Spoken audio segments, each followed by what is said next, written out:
오늘 우리에게 주시는 하나님의 말씀은 이사야 34장에서 35장까지 말씀입니다. 이사야 34장과 35장의 말씀, 제가 가진 성경은 구약 1007쪽에 있습니다. 우리 드라마 바이블로 함께 듣고 은혜 나누도록 하겠습니다. 제 34장.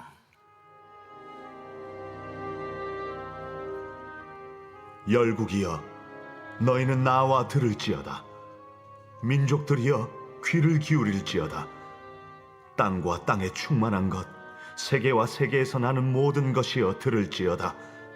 대저 여호와께서 열방을 향하여 진노하시며 그들의 만군을 향하여 분내사 그들을 진멸하시며 사륙당하게 하셨은즉 그 사륙당한 자는 내던진 바 되며 그 사체의 악취가 솟아오르고 그 피에 산들이 녹을 것이며 하늘의 만상이 사라지고 하늘들이 두루마리같이 말리되 그 만상의 쇠자나무 포도나무 잎이 마름 같고 무화과나무 잎이 마름 같으리라.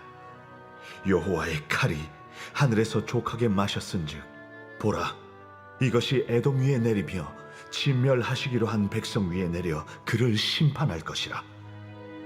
여호와의 칼이 피, 곧 어린 양과 염소의 피에 만족하고 기름, 곧 순양의 콩팥 기름으로 윤택하니 이는 여호와를 위한 희생이 보스라에 있고 큰 사륙이 에돔 땅에 있습니다.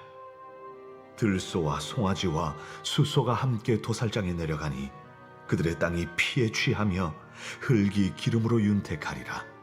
이것은 여호와께서 보복하시는 날이요 시온의 송사를 위하여 신원하시는 해라. 에돔의 시내들은 변하여 역청이 되고 그 티끌은 유황이 되고 그 땅은 불붙는 역청이 되며 낮에나 밤에나 꺼지지 아니하고 그 연기가 끊임없이 떠오를 것이며 세세에 황무하여 그리로 지날 자가 영영이 없겠고 당아새와 고슴도치가 그 땅을 차지하며 부엉이와 까마귀가 거기에 살 것이라. 여호와께서 그 위에 혼란의 줄과 공허의 추를 들이우실 것인즉 그들이 국가를 이으려 하여 귀인들을 부르되 아무도 없겠고 그 모든 방백도 없게 될 것이요 그 궁궐에는 가시나무가 나며 그 견고한 성에는 엉겅퀴와 새품이 자라서 승냥이의 굴과 타조의 처소가 될 것이니 들짐승이 이리와 만나며 순염소가 그 동류를 부르며 올빼미가 거기에 살면서 쉬는 처소로 삼으며 부엉이가 거기에 깃들이고 알을 낳아 까서 그 그늘에 모으며 솔개들도 각각 제 짝과 함께 거기에 모이리라. 너희는 여호와의 책에서 찾아 읽어보라. 이것들 가운데서 빠진 것이 하나도 없고 제 짝이 없는 것이 없으리니 이는 여호와의 입이 이를 명령하셨고 그의 영이 이것들을 모으셨습니다. 여호와께서 그것들을 위하여 제비를 뽑으시며 그의 손으로 줄을 띄어 그 땅을 그것들에게 나누어 주셨으니 그들이 영원히 차지하며 대대로 거기에 살리라. 제 35장. 광야와 메마른 땅이 기뻐하며 사막이 백합화같이 피어 즐거워하며 무성하게 피어 기쁜 노래로 즐거워하며 레바논의 영광과 갈멜과 사론의 아름다움을 얻을 것이라. 그것들이 여호와의 영광 곧 우리 하나님의 아름다움을 보리로다. 너희는 약한 손을 강하게 하며 떨리는 무릎을 굳게 하며 겁내는 자들에게 이르기를 굳세어라, 두려워하지 말라. 보라, 너희 하나님이 오사 보복하시며 갚아주실 것이라. 하나님이 오사 너희를 구하시리라 하라. 그때에 맹인의 눈이 밝을 것이며 못 듣는 사람의 귀가 열릴 것이며 그때에 저는 자는 사슴같이 뛸 것이며 말 못하는 자의 혀는 노래하리니 이는 광야에서 물이 솟겠고 사막에서 시내가 흐를 것임이라. 뜨거운 사막이 변하여 못이 될 것이며 메마른 땅이 변하여 원천이 될 것이며 승냥이의 눕던 곳에 풀과 갈대와 부들이 날 것이며 거기에 대로가 있어 그 길을 거룩한 길이라 일컫는 바 되리니 깨끗하지 못한 자는 지나가지 못하겠고 오직 구속함을 입은 자들을 위하여 있게 될 것이라. 우매한 행위는 그 길로 다니지 못할 것이며 거기에는 사자가 없고 사나운 짐승이 그리로 올라가지 아니하므로 그것을 만나지 못하겠고 오직 구속함을 받은 자만 그리로 행할 것이며 여호와의 속량함을 받은 자들이 돌아오되 노래하며 시온에 이르러 그들의 머리 위에 영영한 희락을 띠고 기쁨과 즐거움을 얻으리니 슬픔과 탄식이 사라지리로다. 아멘. 함께 읽으신 이사야 34장과 35장의 말씀은 악한 세상에 대해서는 하나님께서 심판하시고 끝까지 믿음을 지킨 남은 자에 대해서는 회복을 약속하시는 내용이 담겨져 있습니다. 특별히 여기서 우리가 주목해야 할 것은 하나님의 심판과 회복은 선민 이스라엘에게만 국한된 것이 아니라 하나님을 대적하는 세상의 모든 악한 세력들, 그리고 반대로 혈통이나 신분의 차별 없이 하나님을 끝까지 의지하고 신뢰하는 모든 성도들을 가리키고 있다는 것입니다. 그래서 사실 5절과 6절을 보시면 에돔에 대한 심판의 내용으로 보이지만 에돔은 선민 이스라엘을 괴롭히는 대표적인 민족으로 여기서는 하나님과 그의 백성을 대적하는 모든 악한 세력을 상징하는 말로 사용되고 있습니다.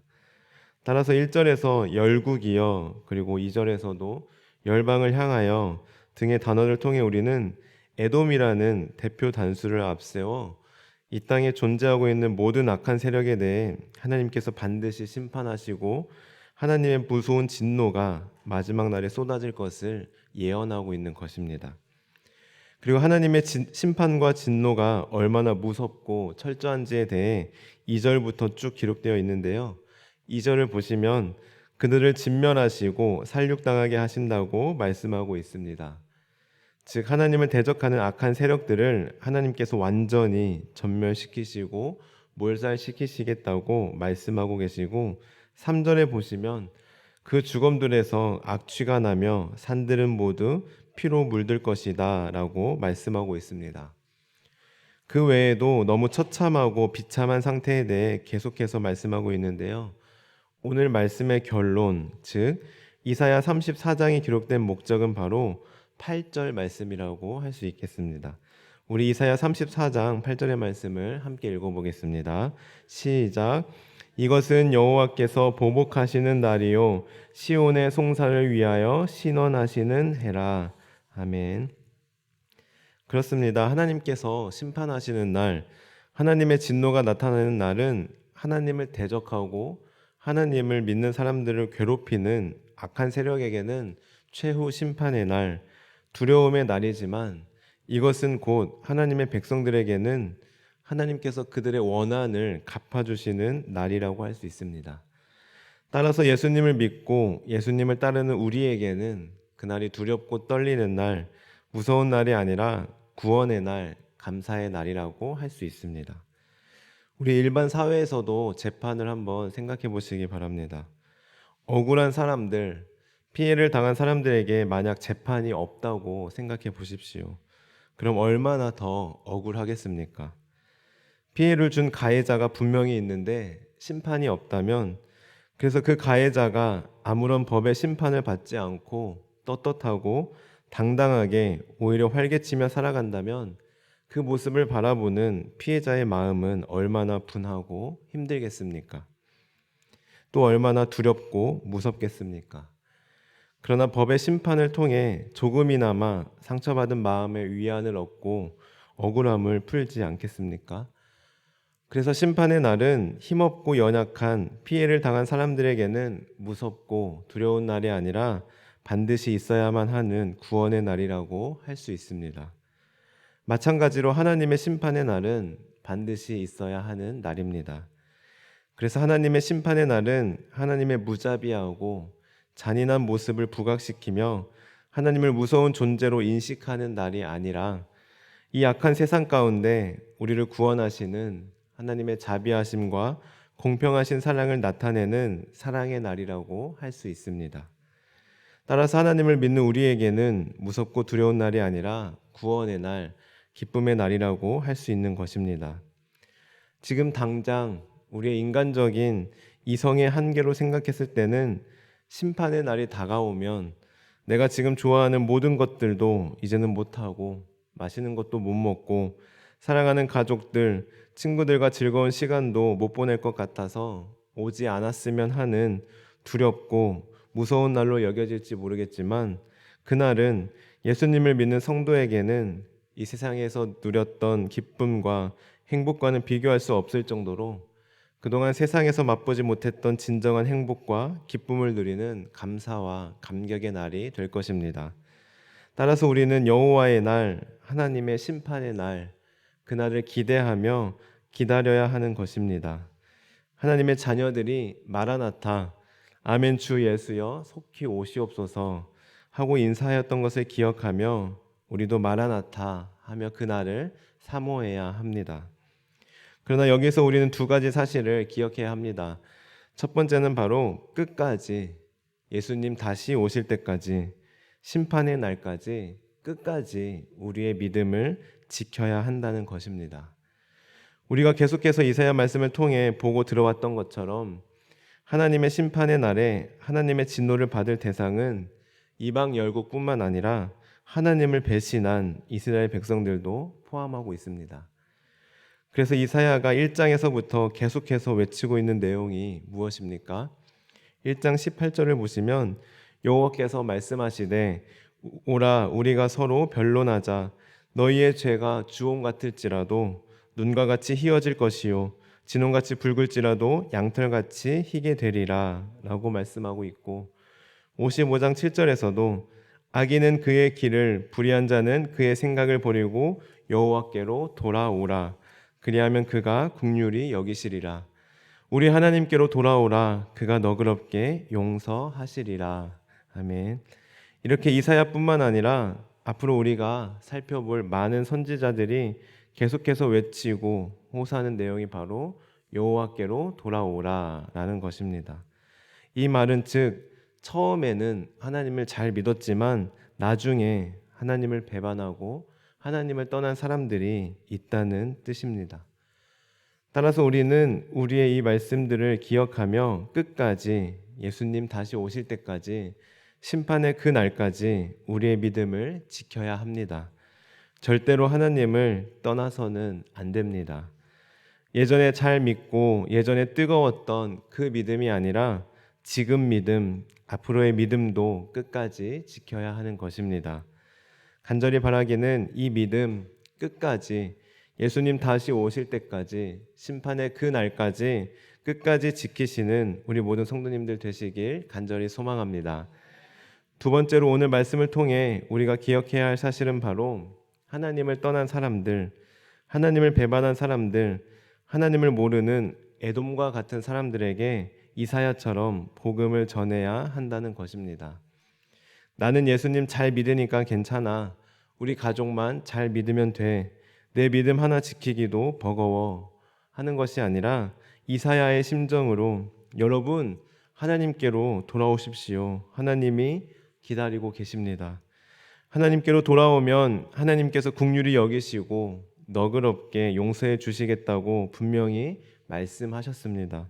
그러니 어서 돌아오세요. 우리 다시 예전처럼 예수님 잘 믿읍시다 하고 낙심한 영혼들, 하나님을 떠난 영혼들에게 복음을 전해야 합니다. 왜냐하면 그것이 바로 하나님의 마음이기 때문입니다. 예수님의 제자인 우리들에게 바라시는 하나님의 마음이기 때문입니다. 우리 이사야를 함께 묵상하고 나누면서 계속 반복적으로 듣고 있지만 하나님의 심판의 날에 궁극적인 목적은 바로 구원에 있지 심판 그 자체가 아닙니다. 즉 하나님은 어떻게든 한 명이라도 더 심판하고 지옥에 보내려고 하시는 분이 아니라 어떻게든 한 명이라도 더 구원하시기 위해 심판의 날을 예비하신 것입니다. 그래서 예수님께서도 분명하게 이렇게 말씀하셨습니다.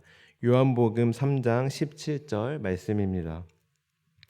하나님이 그 아들을 세상에 보내신 것은 세상을 심판하려 하심이 아니요 그로 말미암아 세상이 구원을 받게 하려 하심이라. 아멘. 그렇습니다. 예수님께서 이 땅에 오신 목적, 그리고 다시 오시는 목적은 바로 심판하려는 데 있는 것이 아니라 세상을 구원하시기 위함입니다. 그렇기 때문에 우리는 하나님께서 심판하시려는 그 목적을 분명히 깨달아 우리만 마라나타 하며 그날을 기다리며 믿음을 지키는 것이 아니라 하나님을 떠난 사람들, 하나님을 믿지 않는 사람들에게도 분명히 알려주고 복음을 전해야 하는 것입니다.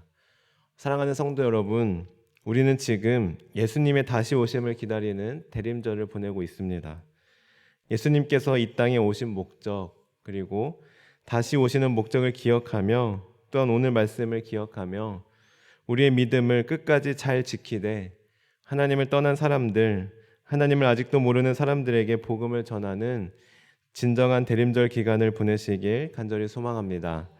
그리하여 저와 여러분을 통해 한 영혼이라도 더 구원받는 역사가 일어나길 주님의 이름으로 간절히 축원합니다. 기도하시겠습니다.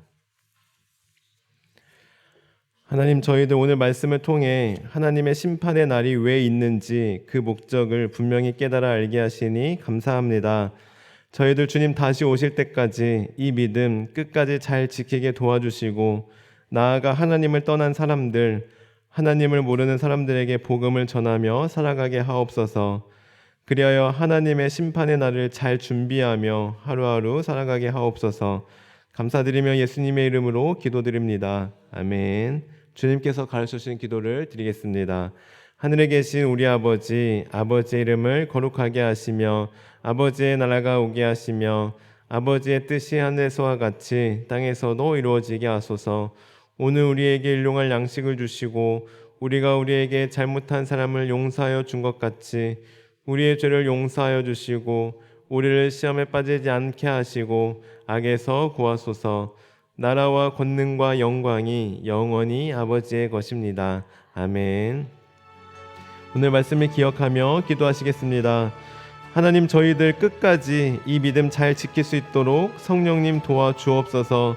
아직도 하나님을 모르는 사람들, 하나님을 떠난 사람들을 외면하고 모른 채 하지 않게 하시고 이 시간 그 영혼 생각나게 하시며 오늘 즉시 복음을 전하며 살아가게 하옵소서.